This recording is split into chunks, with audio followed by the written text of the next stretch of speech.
23 થી 31 જુલાઈ દરમિયાન રાજ્યની અંદર એક સારા વરસાદનો રાઉન્ડ આવે તેવું એક અનુમાન છે. આ રાઉન્ડ પૂર્ણ થાય પછી ઓગસ્ટ મહિનાની જે શરૂઆત થશે એમાં એક વરસાદનો લાંબો ગેપ પણ આવી શકે છે. જોકે અરબ સાગર છે એ ઘણા સમયથી નિષ્ક્રિય છે. અરબ સાગરની અંદર અત્યારે કોઈ હલચલ નથી કે કોઈ વરસાદી સિસ્ટમ નથી બની રહી. તમામ સિસ્ટમો અત્યાર સુધીમાં આવી તમામ સિસ્ટમો છે બંગાળની ખાડી તરફથી આવી હતી અને હવે બંગાળની ખાડીની સિસ્ટમો છે એના પણ ટ્રેક ચેન્જ થવાની શક્યતાઓ છે, જેથી કરીને ઓગસ્ટ મહિનાની અંદર લગભગ આપણે 2 ઓગસ્ટથી લઈ અને 15 ઓગસ્ટ સુધીનું એક વચ્ચે વરસાદનો વિરામ જોવા મળે તેવી પણ શક્યતાઓ છે. જોકે છતાં પણ આપણે એક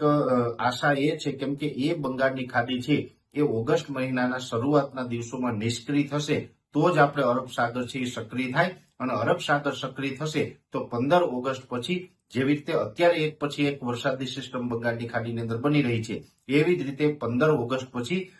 અરબ સાગરની અંદર પણ એક પછી એક વરસાદી સિસ્ટમો બનવાનું ચાલુ થઈ જશે અને 15 થી 31 ઓગસ્ટ અને સપ્ટેમ્બર મહિના દરમિયાન ગુજરાતની અંદર ખૂબ સારા વરસાદો છે એ અરબ સાગરની સક્રિયતાને કારણે જોવા મળશે.